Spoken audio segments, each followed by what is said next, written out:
Hello, everyone. Welcome once again to Keep Kicking.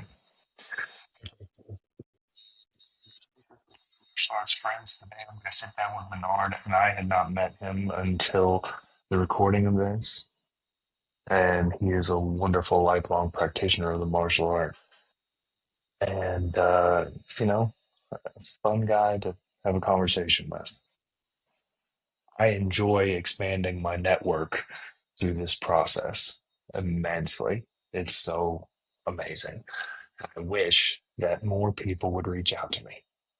So, if you are friends with someone who is a martial artist that I don't know, and you would like to see them share their story, or you think that they would be good at sharing their story, have them email me, keepkickingpod@gmail.com, or have them reach out to me on Facebook, or you could reach out to me on Facebook and, link us just something. I am enjoying these conversations and I want to keep them going.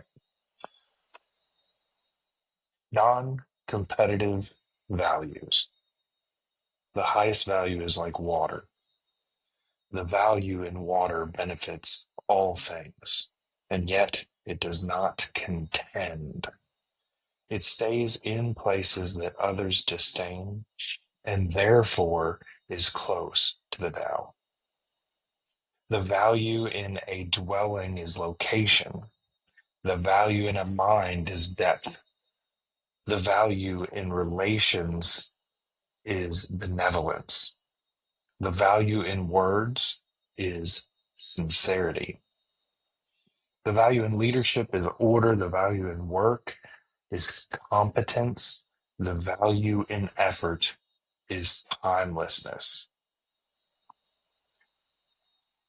Since, indeed, they do not contend, there is no resentment.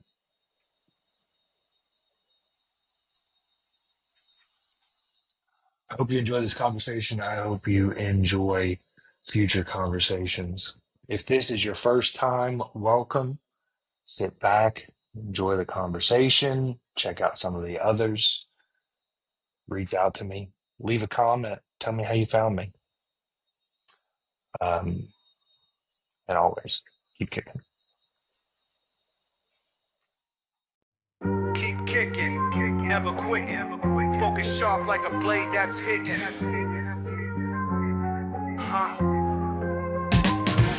From white belt dreams to the master flow, Paul Coffey's got the mic, now the stories grow. Technique entails discipline and fire. Each guest brings truth to inspire. Keep kicking, step into your power. Keep kicking, moment to the hour. Every strike, every fall, every rise. It's a journey through a warrior's eyes. Old school, new school, all styles blend. From the mat to the mic where the arts ascend. Philosophy deep, but the vibe stays tight. Martial minds meeting in the podcast light. Keep kicking, step into your power. Keep kicking, moment to the hour. Every strike, every fall, every rise. It's a journey through a warrior's eyes. Keep kicking. Keep kicking. All Coffey leads and the journey begins.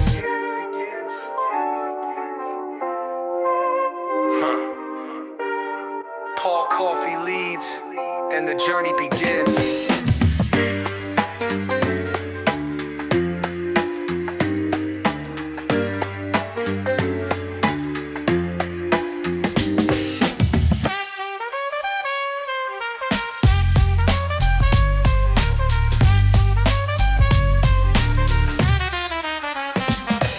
Technique entails discipline and fire. Each guest brings truth to inspire. Keep kicking, step into your power. Keep kicking, moment to the hour. Every strike, every fall, every rise. It's a journey through a warrior's eyes. Keep kicking. Keep kicking. Paul Coffey leads and the journey begins.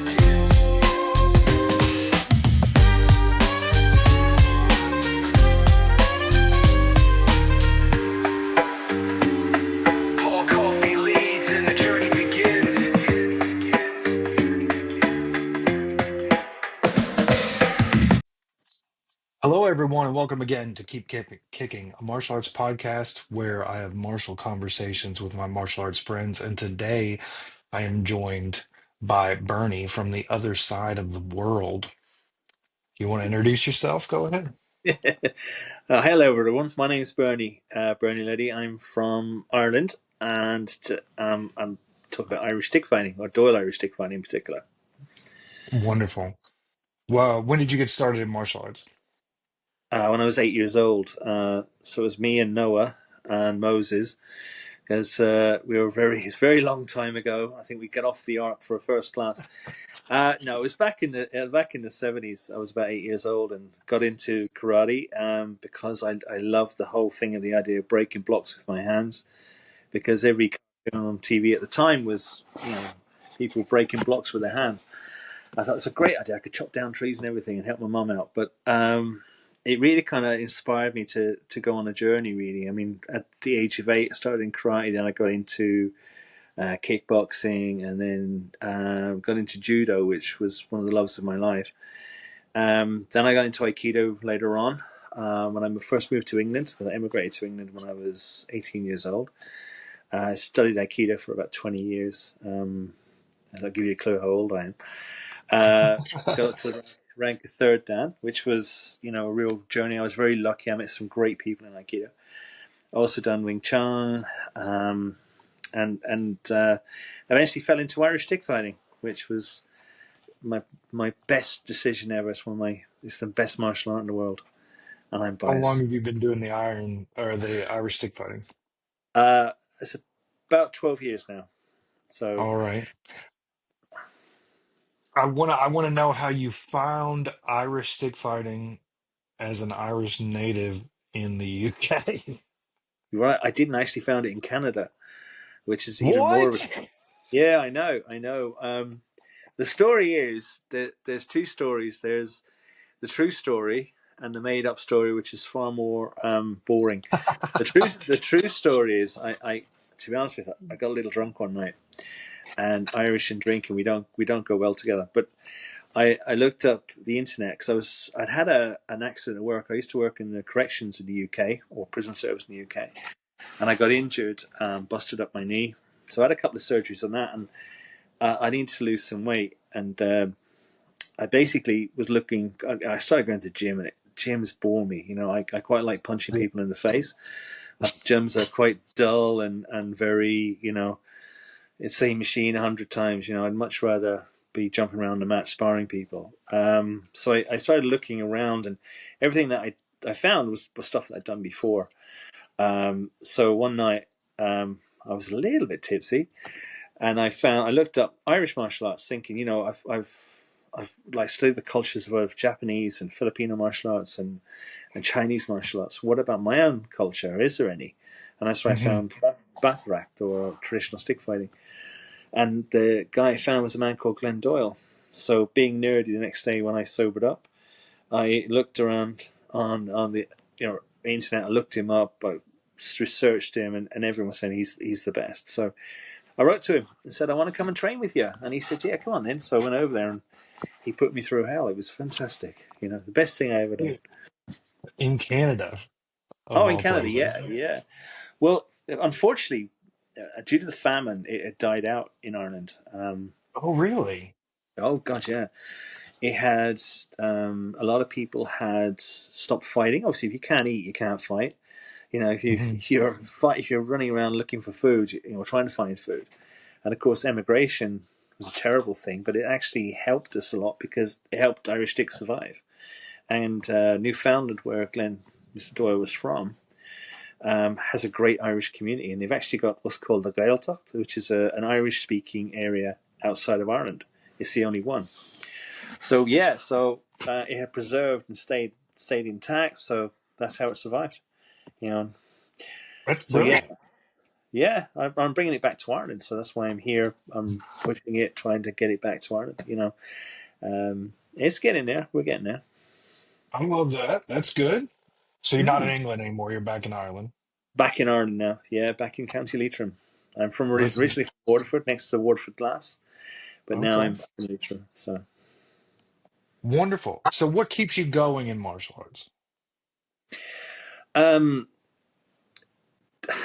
the drive for me is to return it home and to keep it going. I mean, there are times like I had a little health scare last week, and you kind of like, do you know what? I just like be an old man and sit on my porch and scream at the neighbors' kids.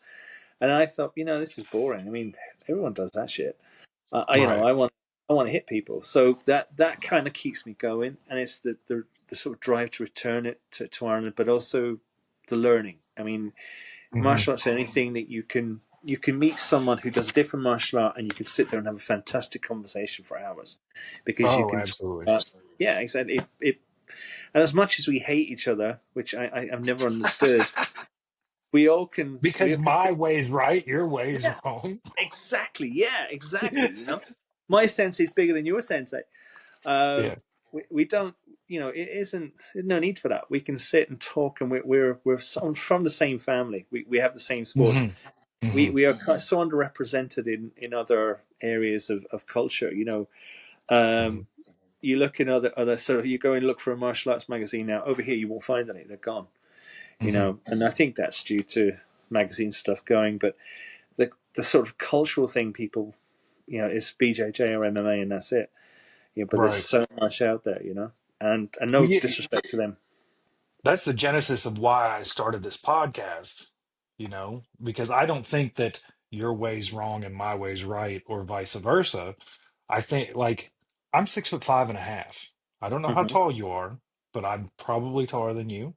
Yeah, you are. Yeah, And fundamentally, my body works differently than yours, so I'm going to move differently than you move, and vice versa, which means that it's reasonable to believe that I have a different set of techniques that work for me than what work for you.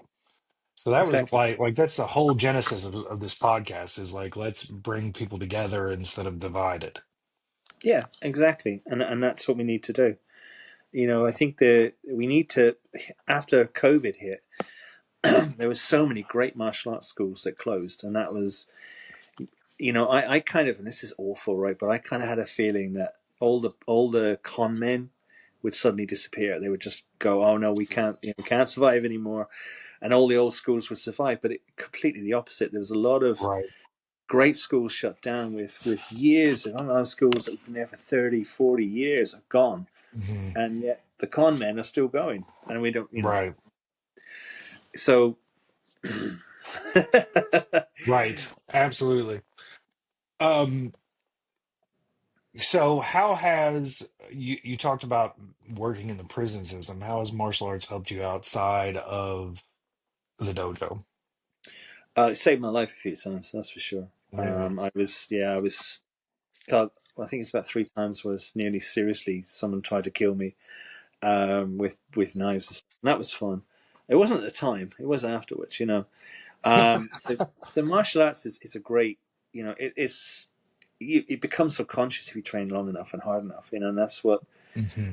and that's what saved my life. The kind of intention, you could see that person was going to do something, even from the sort of movements they'd pull the blade and they were going to try and cut my throat.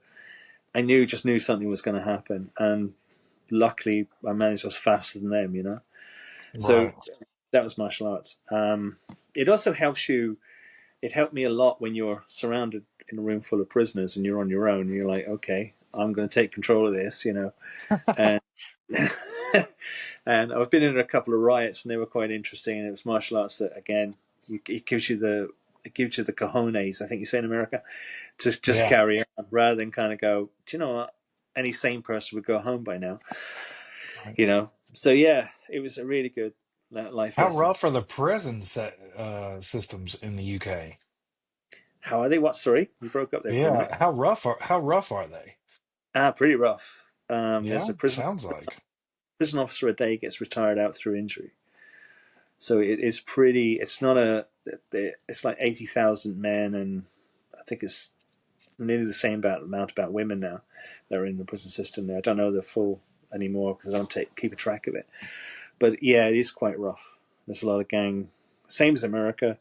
A lot of gang. It tends to be what happens in America. England gets 10 years later. Really? Mm-hmm. Yeah, yeah. That's interesting. I'm from Kentucky, and Okay. Mark Twain famously wrote that when the end of the world comes, he hopes he's in Kentucky because Kentucky is 20 years behind the rest of the world. So, Yes, that's like Ireland. Ireland's the same. It's we are very progressive, and but I live out in the country, and it's so slow, and it's lovely, and it's the people are wonderful. So yeah, it's much nicer place to be. You know, tell me why Irish stick fighting is the best martial art in the world. it's the best. It's better than all the other martial arts. Every martial arts. It's the thing about Irish stick fighting is it's not been changed. So initially, it was all part of Irish history. It's one of the oldest martial arts in the world. It goes back. It's got roots in the Celtic warriors. You know the Yeah. and it's been through. At one point, it was part of Irish culture. So I mean, it's been part of Irish culture, but it was also part of what's called Brehon law, which is the law that the Irish followed when the English invaded. The Irish had no form of justice. So if you were robbed, you could go to the courts and the courts wouldn't care. They would look after the English magistrates and landlords. So what a lot of the Irish did was they used to find justice through the Shillelagh or Shillelagh law. So they'd end up fighting and sorting out your problems with sticks. The fighting system is just it's so beautiful because it's direct. There's no bullshit in it. There's no I have to I'd have to do a million forms which have got absolutely no sense Mhm. whatsoever. Everything in this is battle proven. It works. It's fantastic. It's based on a kind of pugilistic, and the Doyle family changed it so it became. I'll put my Doyle badge there. Mhm. The Doyle family changed it because they brought in a pugilistic style to the fighting. So it's like Mhm. boxing with a shillelagh, which makes it really effective. It's for a long stick. It's very close in. So it's about the size of a walking stick. So there's been no competition in the past. There is competition. We'll hopefully get competition back now.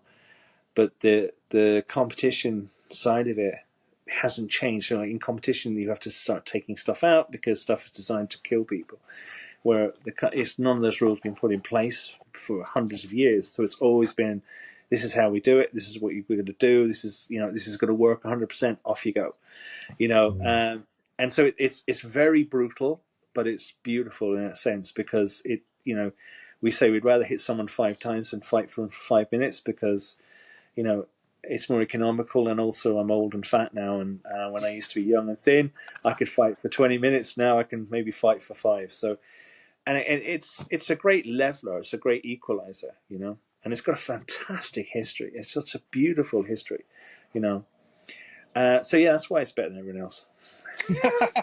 um, Not do really, not really.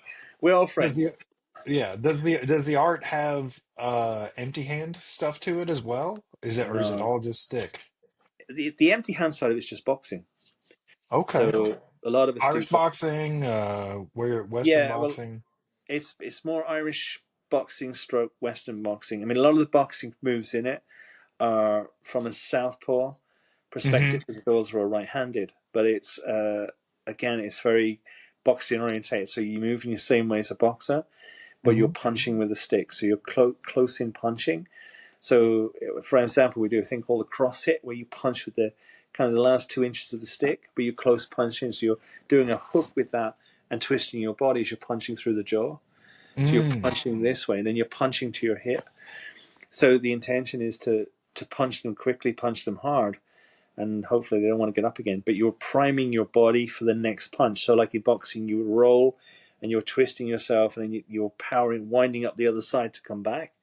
And that's Hmm. the same thing with Bata. You're winding yourself in to each technique. So you don't end up kind of in a position where you've got no momentum. You're moving in and you're moving to the next point of momentum or next generation of power. Okay. Have you had any experience with Calais or Yeah, yeah. Eskrima? Yeah. I studied FMA Hmm. a few years back, and I quite enjoyed it. But I always found, sorry, FMA guys, I always found Irish stick better because You don't have I to apologize because it's literally in your DNA. Oh, I know, but I don't want to, want people going pissed off with me. It's Yeah. the thing with a shillelagh is I can walk into a bank with one.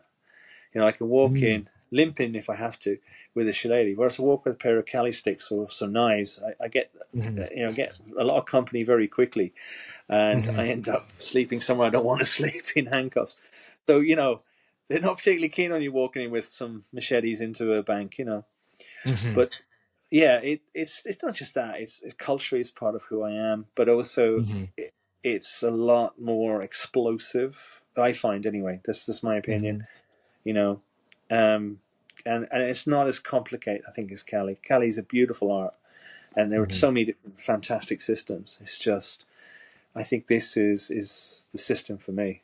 You know. Yeah, I like how in Calais they teach the punch comes off the line with the sticks, and it Hmm. having the sticks seems to make their boxing a little bit more tight. I was going to Yeah. ask it, does the same thing exist for the cane? Yeah. I mean, well, we're not the cane with the shillelagh. The Well, cane's yeah, a okay. system. Yeah, it's Shillelagh. tomato, Yeah. tomato, whatever. But the yeah, it does. I mean, when you start to understand the dynamics of boxing, as well as I picked all that up from Irish Stick. My father taught me to box, but when I started training in boxing with a boxer, I could see where the movements came. When I'm doing Irish Stick, I can see the movements of boxing, but also the movements of fencing. So there are fencing Hmm. steps and fencing movements in it. So it's a wide system in that sense. There's a lot of history in it. You know, Hmm. a lot of the traditional stick fighters, when they left Ireland to go and fight in European wars, they were well respected by the French and the Germans because they would easily pick the sword up. They put down the shillelagh and pick up the sword, And I experimented with that myself. A friend of mine in Prague, we were over there, and he was doing Viking sword work, and I picked up the sword and we started training, and it just became so natural because of all the years of stick fighting. So it's in the DNA. That's pretty rad. What obstacles have you come into as far as bringing it back to Ireland? Um, the lack of historical knowledge. That's the biggest part. I heard about this when I was a child. My grandfather watched a fight when he was a young boy in his local town where two men were fighting and one killed the other one. Ooh. Oh yeah, because there was a lot of deaths. It's not a let's get punched up and hit each other with sticks. It was very much you were fighting properly. So I heard about it, but at the time I was into judo and karate, and that's nothing compared to judo karate. Watch this roundhouse, man. You know, uh, Right. and then sort of years later, I started reading history of it. And there's an author called John W. Hurley who's written a load of books on it and fantastic research. So you see how this was a big part of Irish culture, and it's trying to bring it back to the people. Say, look, actually, this is part of your history.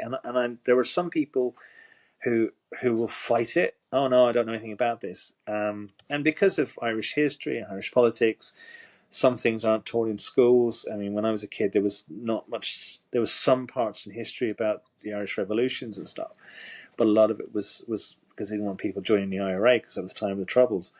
Now Mm, people have much more wider grasp of history. mhm, And when we look at like stick fighting in particular, when you show people, historical documents, or show people, you know, paperwork and stuff, and adverts and everything linking with Irish stick, they start to realise, oh, that is a part of our history.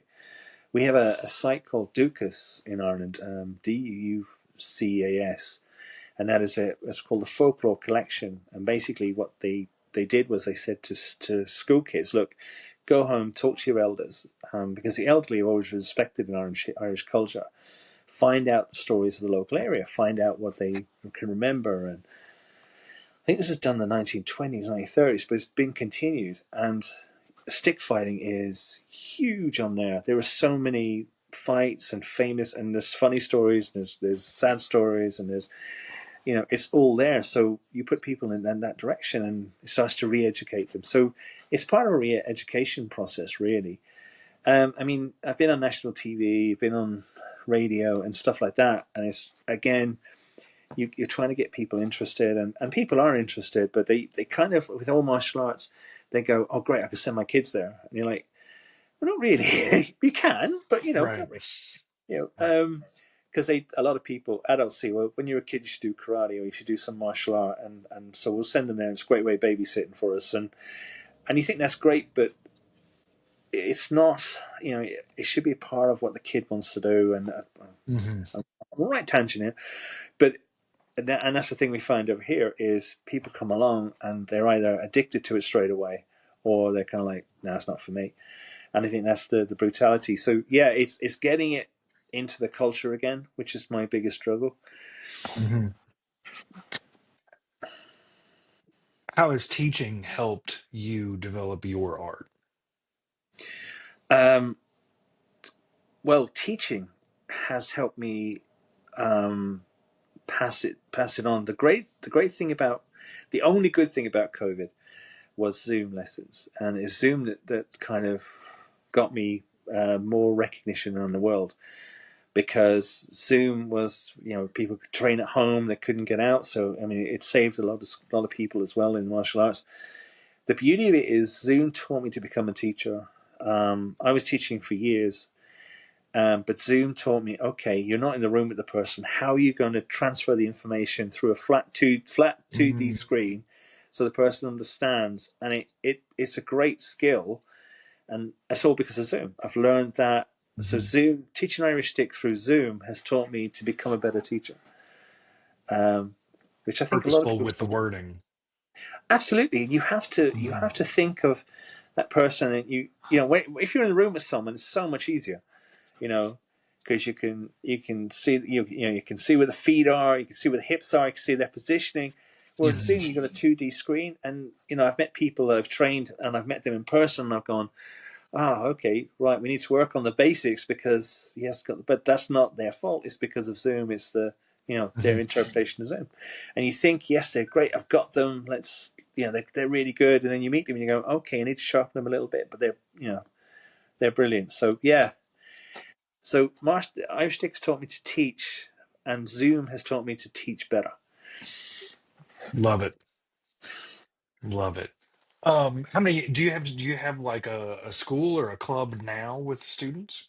Yes, I have two schools that I run, and I teach on Zoom still. So I teach full time on Zoom around the world, and I teach in person, and I do seminars all over the place. So I mean, I've just come back from Florida, Pensacola, where I was over there teaching with Tom Moore, who's Hmm. another great instructor. Yeah, and I'm off again to America in August, and I'm teaching up in Albany with John Border and the crowd up there. It's going to be awesome. But yeah, so I do teach a lot in person, and I run Hmm. in, traditionally they're called hedge schools.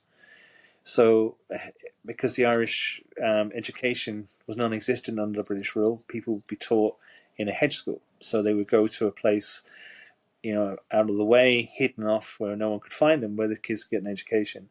And among that was also taught stick fighting. So I continue that tradition on. So I run a hedge school from my home sometimes when I have people here, Hmm. but we have hedge schools as well, which we teach from. So yeah, it's continuing the tradition. So the British took away the schooling system? Yeah, there was no education for the Irish for a long time. That's wild. Like, like that's Yeah. uh that's a really good way to oppress a whole group of people. Like, Well, yeah, I mean, they do lots of mad things. I mean, like green, the color, they weren't allowed to wear the color green. You would be hung if you wore the color green, and if you were a priest, you'd be hung. And this is early on. This is like sort of 16, 1700s, yeah, 1800s, early 1800s in the Irish education that came in, and people started, schools started becoming back into place. They said we need to give these people an education. But yeah, it was very much, you know, you're subhuman, therefore you'll be treated like this. And then they wonder why people then rise up and fight them. You know, um, right? yeah. Unfortunately, we're still seeing it today. Really? Not in Ireland, all over the world. There are places that Oh, still do it. okay. So Ireland is one of the top five countries in the world now, I think, for education, as well as Right. So a lot of industry and stuff. So yeah, That's good. That's yeah. real good. So how long have you been back in Ireland? 7 years now. Good. And So you've I been teaching retired. that whole time? Yeah, well, I've been teaching. Started teaching a club down the road, and it was kind of dying a death. And then when COVID came, it was like, oh man, what am I going to do? And then it was like, okay, let's go on the Zoom thing, and Zoom helps spread the word, you know. So if I say Zoom again, I'm hoping I'm getting free sponsorship from Zoom. Zoom, Zoom, Zoom, Zoom, Zoom. And the word was stick Zoom. fighting. The Irish Stick Fighting and Zoom. Sponsored by Zoom. Yeah, that'd be great. But yeah, absolutely. So yeah, living back in Ireland has been the best decision of our lives. It's getting out of the rat race. We're living now in a lovely old house, which needs a lot of work still, but it's all part of the love. So yeah, it's great being home. You know, Love it. I love that. Um, what do you think is one thing that most students neglect in their martial arts training? practice. That's a um, brilliant answer. yeah, it's just practice. It's what I find is you'll find students that will practice all the time, and you'll find students that will pick up a shillelagh on Tuesday night and they'll put it back down Tuesday night when they get home, and then it'll stay in the corner until the next Tuesday, and they'll pick it up. Mm, So you try and inspire them to practice, and we have a saying called Kedbua, which is the 100 techniques. So we say, right, do 100 punches, and that's takes you 3.5, 4 minutes, and that's all you mhm, have to do. And some students do, and some students don't. It's like every martial art. You know, you would try and inspire students to work hard and practice because and then they'll say to you, well, I'm not getting anywhere. Yeah, because you're not practicing. That's the straight answer. Every martial art's the same. People will take that suit off when they get back from the club, and that suit stays off till the following week, or they don't do any practice, and so that's it. Practice, the only thing I can suggest. that's good. I tell my students that they're a stack of papers. Right. And every single day that they practice, they get to add one piece of paper to the stack, and that they're only as good as their stack is thick. Yeah, it's brilliant. Yeah. Really good. I like that. Yeah. So, so then that question has always been a two-parter on this podcast. What is the one thing that you would like to teach students? Like every student, you got all their attention. You can teach them one thing. What is the one thing? Oh, blimey, what a question. Um, One thing.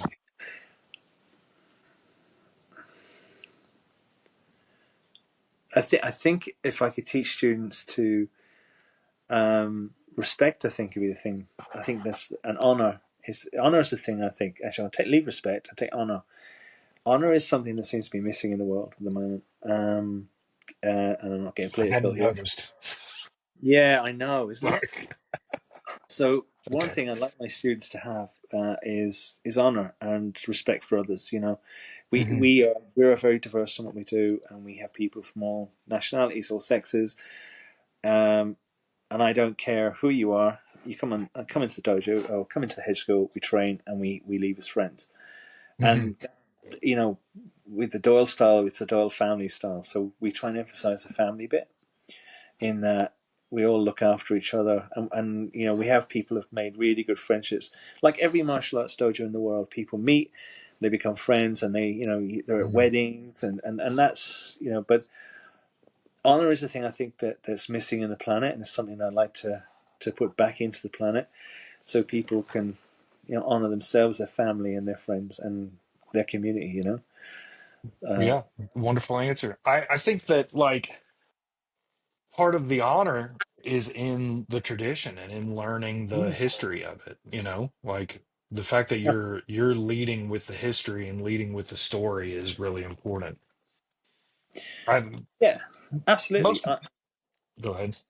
No, it's all part of the history of it. And if you look at the sort of one of the things that John W. Hurley says about the what's called the Shillelagh law, which is the law of the fight. So we have I think called the Ten Commandments, which is we borrowed that from some I can't remember where, but that was written by my teacher, and it basically explains the process of a fight and how and what you do, and part of that is a thing called you never leave the table. You always leave the table with an empty stomach, meaning if you're fighting someone and they're on the ground and they're hurt, then that's it. It's over. You don't carry the fight on, But if they get up, then you go for dessert.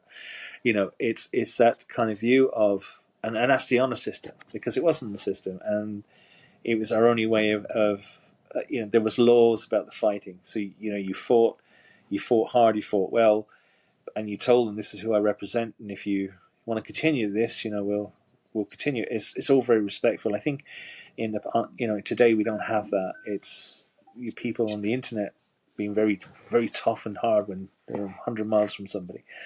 But anyway, I can see you're trying to hold your tongue there, so I'm. we I in Louisville, Kentucky, there's a very, very rich community of martial artists. Like we have decades worth of knowledge that has been boiled down. It's I'm very fortunate and grateful to have a seat at the table that I have, and I don't take it for granted ever.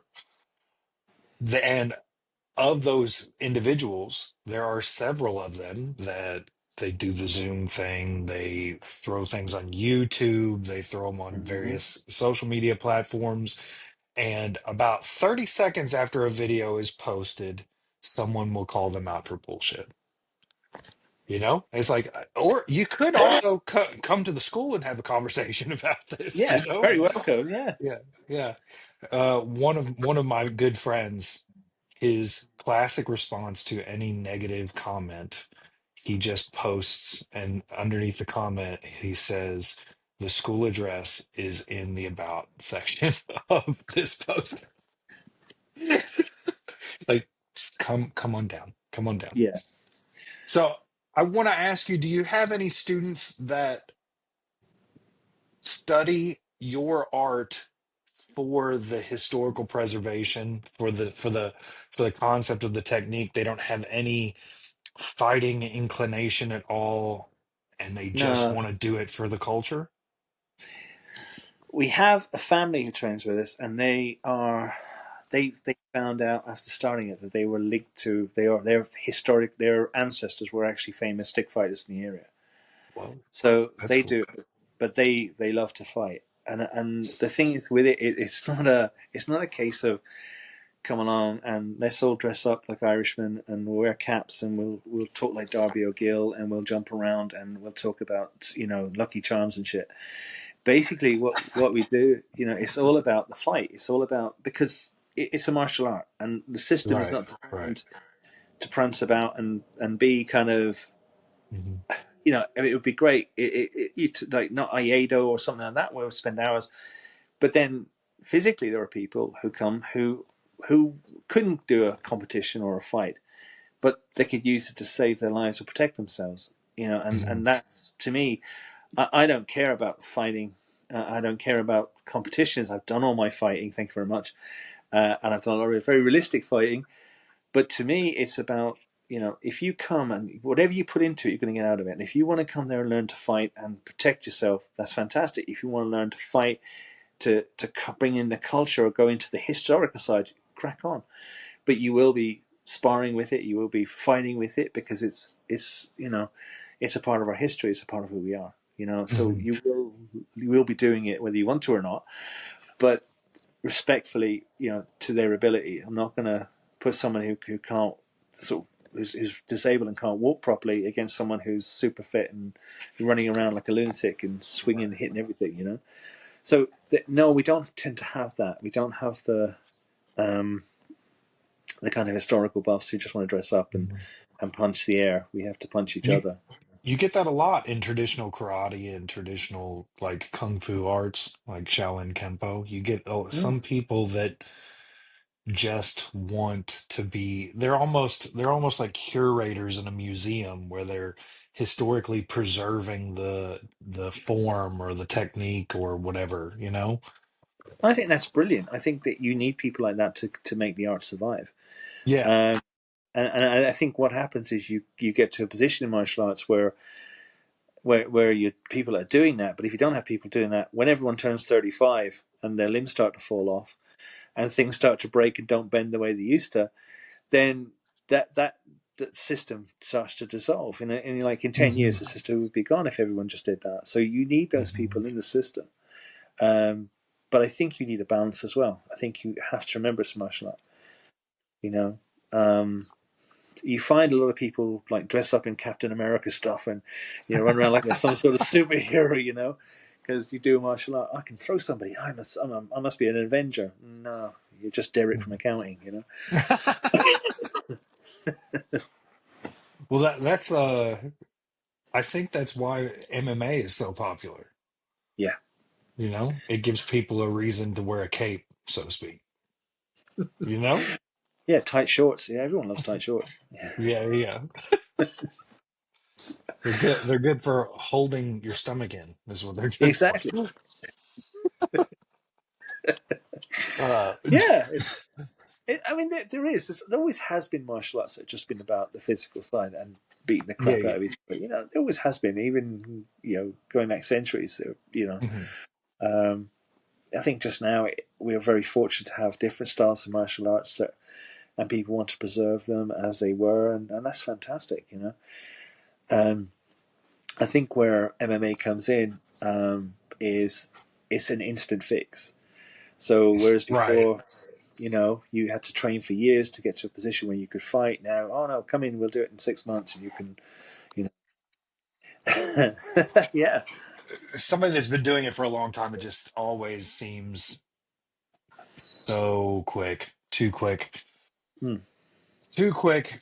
There's no reason to do it in 6 months. You know, I've been doing martial arts for 32 years, and I've been teaching for 28. So, Yeah, brilliant. uh, I'm a lifer. Does your art transfer fur into just self-defense? Like, do you do any self-defense clinics without having somebody be a longtime student? Or Uh, I do emphasize a lot of the practicality side of it. I mean, hmm Irish Stick itself is just all self-defense, hmm and I don't mean that kind of we don't hit each other. The whole thing is designed to defend you. I don't do clinic as such. I used to teach self-defense lessons, but I find them um, I find I say it's being polite now. I find them so kind of like there's no continuation. So you do your 6 weeks and you never see anybody again. I know a lot of mm. schools to get students in, which is a great idea, and all power to you. To me, I've never, I've never found that. Never, only ever had one student that stayed on afterwards, and that could be about me as a teacher as much as it is about my self defense. But I much prefer people coming in and training with us. Because the whole thing about Irish Stick is it is self defence. It is a Hmm. force multiplier. It's a great equaliser, to use all the common terms that we hear every day now. You know, but it's a great system. And it's all about self defence. It's all about defending yourself and your family. You're right. Um, yeah, it's interesting you say that. In 2012, I gathered all my students and I said, I don't teach martial arts anymore. Right. I said, that's the bad news. I don't teach martial arts anymore. So now I teach philosophy and motion. And I said, the good news is you don't have to find another student or another teacher. I'm teaching philosophy and motion. And the reason that I'm doing that is because a student may come to me with the philosophy that I need to learn how to defend myself. Well, I can show you the technique for that. And I may have another student who comes to me because they want to learn karate. They saw it Mm. in a movie, they think it's cool, they want to learn it. I could show you the techniques for that. But then as that student learns and they think that they can defend themselves or they think that they've learned karate, they achieved the black belt, their philosophy is going to change and they can still learn from me. And so it was about it was in response to MMA because you have Yeah. so many different people come into the school and they're like, I want to learn to fight. I want to I want to compete. Okay, okay, we can do that. But after you've had two cage fights and you realize cage fighting is not for you because you got your ass handed to you twice, Hmm. we can then work on whatever philosophy you needed to work on. Yeah, So I find that some people really like to hit and be hit, and they are usually the people that are in martial arts for a lifetime. But I find that people that think that they need to fight, yeah, really they have something that they need to work through, yeah, you know? absolutely, absolutely. So I also wanted to ask, do you teach when you teach stick fighting, are you teaching just that art, or do other things bleed over? Does your judo come into play? Does your other arts? Because well you're well read, so to speak. You have a lot in the closet. um, I try not to because, again, this is the nerd in me is preserving the system. So I need to preserve this as much as I can. Um, does it? Yeah, of course it does because Mhm. it's part of my makeup. It's part of who I am. Mhm. There will be bits and pieces that will sneak through that I don't notice. It might be in the movement. It might be in a blocking. I don't know. But Mhm. the thing is, it teaches me as well because it's something to draw on. That past is, well, okay, this person's not moving. Why isn't this person moving? Why? What I look at people in different ways than you would do if you weren't trained, because you would go, okay, well, I've got a problem here. What can I get out here to figure out how to do it, and why am I doing wrong, or what am I teaching my students to do wrong, or what has my student done that is wrong that needs to be fixed? And Mhm. that's down to, again, pulling on past experience, techniques and Mhm. stuff. So I don't try and teach another martial art when I'm teaching Irish stick, but I draw on that experience to help me to teach Irish stick better. Mhm. Is an answer, Well, eh? that's yeah. Eh? Yes, but no. Yes, but no. There you go. See, politics. I should have been a politician. Yeah, right. To be honest. Oh, congratulations. Balloons. Yeah. Yeah. That was what. That's never happened. You said congratulations. Oh, is that what it is? Yeah, I think so. I'm not Politics? gonna No. try it. I'm not gonna No, don't try it. try it. Don't try it. We'll see. We'll see. We'll see. I really appreciate um I really appreciate this approach that you've got going on. Trying to bring the art back to where it came from and trying to preserve it. Like I Mm. respect that a lot. That's hats off for real. Thank you, sir. Thank you. Because I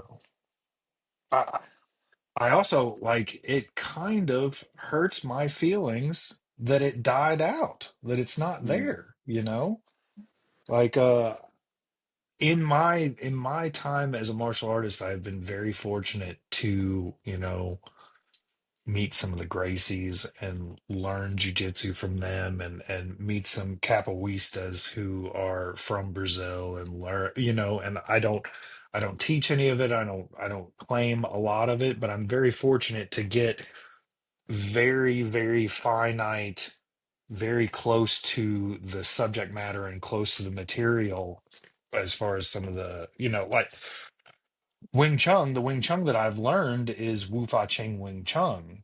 And I'm Mm. like from a third generation master, so three generations removed from it man, and it's great to have the as concentrated, not diluted version as you can Yeah. have. Um, what martial arts philosophy exists in stick fighting? The Ten Commandments that you got, that's kind of Yeah. interesting. Well, the Ten Commandments are the basis, and it's how you fight. So it's the kind of introduction, telling them who you are, warning them that you want to go ahead. This is going to happen. You're not going to come out very well. Um, but it's also respecting your opponent. So if they're on the ground, you're leaving them. And Mhm. the philosophy is a very, because the classes are run very much in an Irish way. Irish people, it's like Okinawa. So I was talking to an Okinawan karate guy. He was telling me he was in Okinawa, and how like you always like into the dojo and you bow and then everyone's there on time because they're knocking out. People are turning up halfway through the class, laughing, joking with the instructor.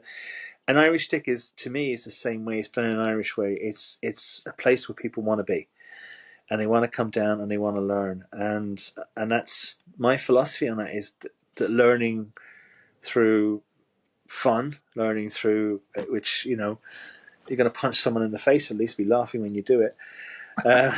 But also, Right. but also, it's that kind of relaxed family atmosphere because you tend to learn more, and you want to come back and you want to learn more. You know, and Irish people are very friendly and very open, and except Conor McGregor, but the rest of us are all really nice people. I knew he was going to come up at some point. I better get him in there quickly. Yeah. So yeah, and that's my philosophy on teaching. It's fun, but it's historical. It's part of our culture. It's part of our DNA. So let's treat it with respect, but let's have fun doing it. Because if you have fun doing something, you can remember it a lot more than if you don't have fun. And again, you can't teach in Ireland with that kind of strict, shouting at everybody like the old 80s karate dojos, Right. because no one would turn up, or they'd turn up late and then they would just laugh at you and walk out the door if you shouted at them. So here, everyone turns up and we have fun. We have what's called the crack, but again, it's What's serious. that? What The is that? crack, the crack Yeah. is when you have fun. So I know Okay. crack is very different, probably everywhere else, but we all sit around and have crack. Oh, really? It's a fun club. No, the crack is where we have like the joke, like we're doing now. We're having the crack. We're having a Yeah. laugh. Yeah. Yeah. So that's what it is. The Well, the crack. Yeah. idea of like having crack and then beating each other with sticks is interesting. Yeah, that's it. Yeah. Although I don't have to crack how much you'd be able to beat each other with sticks. I mean, I don't know. Right. Never touch myself, so Your Honor. Brilliant. Brilliant. What advice would you give to any new students or people that are thinking about taking martial arts that are listening to this podcast? Do it. Um, but don't. I know that you have the sort of geographical thing where you can only have certain martial arts in your area, and they're the ones you can do. But don't just go into one martial art. Study many. Go and look at different things, because you might find the martial art for you. Everyone's got a martial art. I believe that there's a martial arts there that suits some people. So go and find the one that suits you. Martial arts are a great way of meeting people, of friends, of community, And like we said before, you can meet another martial artist and have a conversation. You might not like the martial art, they might not like your martial art, but you can have a great conversation. You can Mm-hmm. even become friends with them. So it's kind of a family thing. The martial arts is more than I want to say brotherhood, but I don't think it's I don't want to exclude anybody. It's for Right, right. everybody. Um, so martial arts are fun. They're a great way of getting fit. They're really good fun. And I've met some great martial arts who I've known over 30 years, and we're still friends today. So just if you're going to do it, try it, but don't think go to one class. You go, this is the martial art. This is the only martial art in my area. This is what I'm going to do forever. Mm-hmm. You might not like it. You might go to another martial. You might be a grappler. You don't know what you are until you try it. Mm-hmm. And then after you find the martial art that's perfect, you then try Irish stick fighting because it's the best martial art in the world. You said. Oh, So when you try all the rest, come try the best. right. Do you think you would have had that perspective if you had no martial art background prior and that was the first thing that you learned? No, I think I wouldn't have tried it. I think I would have gone with everybody else, and because I heard about it from my granddad. But if I hadn't heard about it, then I probably would have looked at it. I think doing martial arts gives you the confidence to try the martial arts. You know, Absolutely. So Absolutely. try it. Don't Hmm. like my guys. My guys, oh, I'm thinking of this. Well, yeah, go do it. Go try it. Go and Right. find it. Experiment. Hmm. That's what it's about. Life's too short. Indeed. I think that if you take a person though that's going to be a student and you put them into a martial art and they do that for a little bit, then they go to a different style and then they go to a different style. When they style hop, the style hop builds up in their DNA in a way Mm. that it changes them so that when they find something, it affects them differently. I think my foundation was Shaolin Kempo. So I started in Shaolin Kempo, Yeah, and I think that my foundation of Shaolin Kempo altered my perception of things like Wing Chun or Arnes or yeah, and I yeah, think that the Shaolin Kempo allowed me to receive those in a different light, in a different way. yeah. So, Yeah. And I've been doing martial arts. You'll look at other martial arts differently. So you've got it. The white belt mentality is something I strongly believe in, because I think even now doing martial arts, I don't look at them and go, okay, this is inferior to mine. It's like, well, I want to try it. Let's mhm, have a look. You don't look at a chocolate bar, you eat it. So yeah, you go and try it, and it gives you self confidence. You know, okay, well, if I get into trouble with you get someone who's a bit of a how can I put this? Someone who's not a very nice person doing it, and you do mhm, find them in some dojos who are trying to beat you, and then you can defend yourself better. It also gives mhm, you a test. But yeah, go try it. And I think that, like, if you study martial art for a long time and get your black belt, your first dan or second dan, whatever, then you go to another martial art. It becomes easier to learn the new martial art because you've already got that foundation. It might be completely mhm, different in the movements, but the human body only moves so many ways, and mhm. so you will tick it up. You will pick it up quicker than somebody else. So I also yeah, think the other thing to that is any instructors that are listening to this, be open-minded enough to allow people to come in and try. yeah, Because there absolutely. are some instructors that they want you to be there for a year or commit to something, or while you're here with me, you're not studying anything else. And I do think that that is a detriment to the art and to that school and those students as well. Yeah, absolutely, because being an instructor is part of their personal development, and that's why they're there. They're coming to develop to become better people. It's just kind of, I Hmm. know, a round way of saying, doing a martial art and you're punching people in the face, but also you're becoming a better person that punches people in the face. So when you tell your students you can't do something, a human reaction is to go, well, that must be really good. He doesn't want me to do that. That must be really, really good if he doesn't Right, want me right, to do right. it. And also, it's the 21st century. You've got to be more open minded. You've got to let students go and explore stuff, because they will do, and don't be angry if they do, because at the end of the day, they've got to find their way. Listen, I don't know if you know this or not, but just the same as there's not much honor in today's society, there's not a lot of open-mindedness happening about. Really? No. So, Yeah. so No, you're a you're bit of a right. dreamer in saying we're in the 21st century. You got to be open-minded. I Do know. we? I know. No, I know. I know. You don't know what you're saying, and you're right. But I do think, as sort of martial artists, you got to give people leeway to go and explore the things. You know, yeah, and it makes them better fighters in the end as well. I mean, that's why Mhm. MMA is so popular, because you're getting a mixture of all different martial arts. You know, um, in a kind of in one setting. And this is what students seem to. I mean, I think with MMA, the big thing is the money as well. People see people like Conor McGregor and all these great fighters, and they're making billions, and like, I want to do that. It's like boxing in the as it was in the inner cities. I could be a boxer and get out. You Mhm. know, um, yeah, Well, I think with I think with MMA, I tell people the fundamental difference between being a good person to fight in MMA versus being a good martial artist is that to be a good MMA practitioner, what you really need to do is get really, really good, razor sharp with five or six things. You know, yeah, make sure your boxing's really tight. Get some sort of a ground game, some sort of a wrestling, jujitsu, sambo, and find what works for you in that capacity and get really good at it.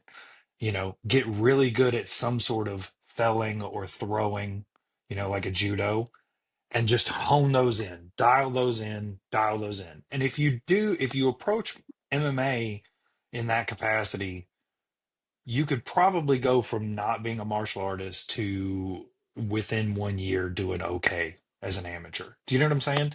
Yeah, But yeah, martial artist is people using as many techniques as they can to better themselves, to yeah. to sharpen that up. And so I think that's the difference, and I think that's why it's good to look. The first school that I was in, I'm very fortunate. If you got a black belt, you couldn't get a second degree black belt without getting a black belt in another style. That's brilliant. Yeah. And like, I know a couple of schools that do that, and I think that that's like, I think that's the mentality that we should promote, as opposed to no, just do this thing over and over again. Yeah, exactly, Uh, exactly. And I think as well with the difference between martial arts and MMA is mhm. that I mean you look at ground and pound. You ground and pound in a nightclub. You ground and pound on a mat in a dojo somewhere in a competition. You win. You do that in a Mhm. nightclub. You go to prison.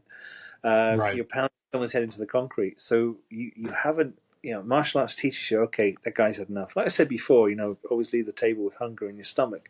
When you're fighting with someone and in reality and you get them to the ground, you're going, okay, the guy's hurt, that's it, it's over. Or I've got him under control, or I've got in a position where I've protected myself, we're going to get out of here. I think with M&A, it's very much like get in there and destroy, keep going until that Hmm. guy's unconscious, and that's Right. great for fighting in a controlled environment, but in reality, I think it's going to put you in prison. Right. Or his buddies are going to come beat you while you're focused on him. Yeah, exactly. Do you You think know, you think that saying, leave the table a little hungry, do you think that came from the Japanese? Because the Japanese say your belly should always be 1/3 full of drink, 1/3 full of food, and 1/3 full of conversation. I never heard that. No, Yeah.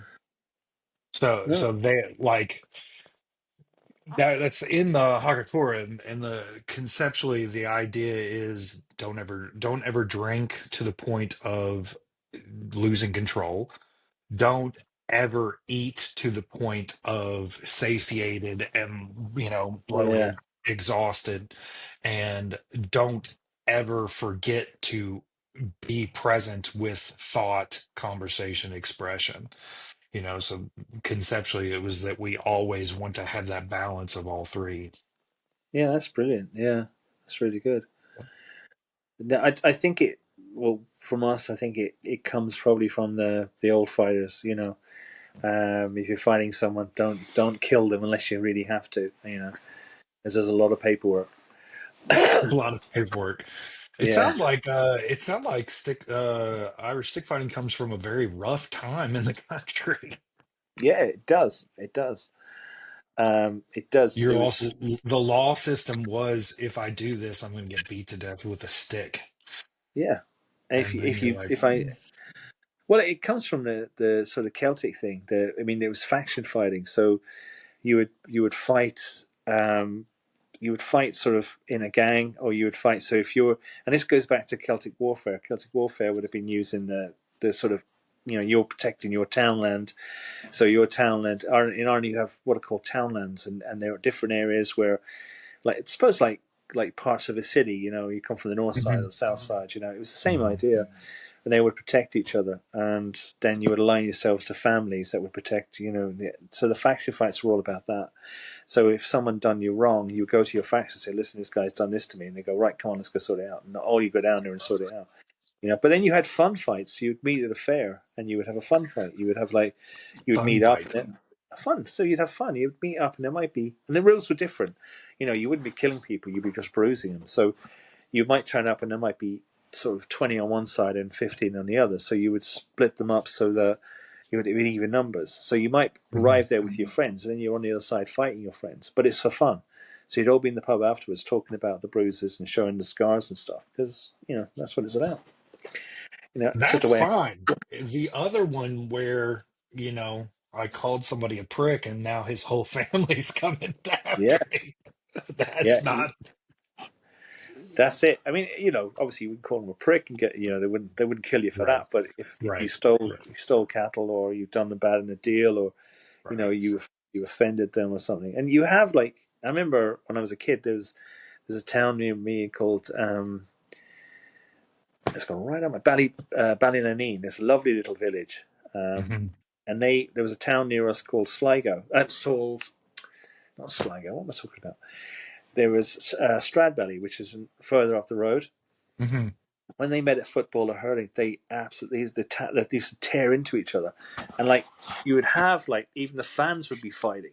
It was just, for some reason, the two towns hated each other. It was just, and nobody could remember why. It was an insult or a slight, maybe 500 years ago.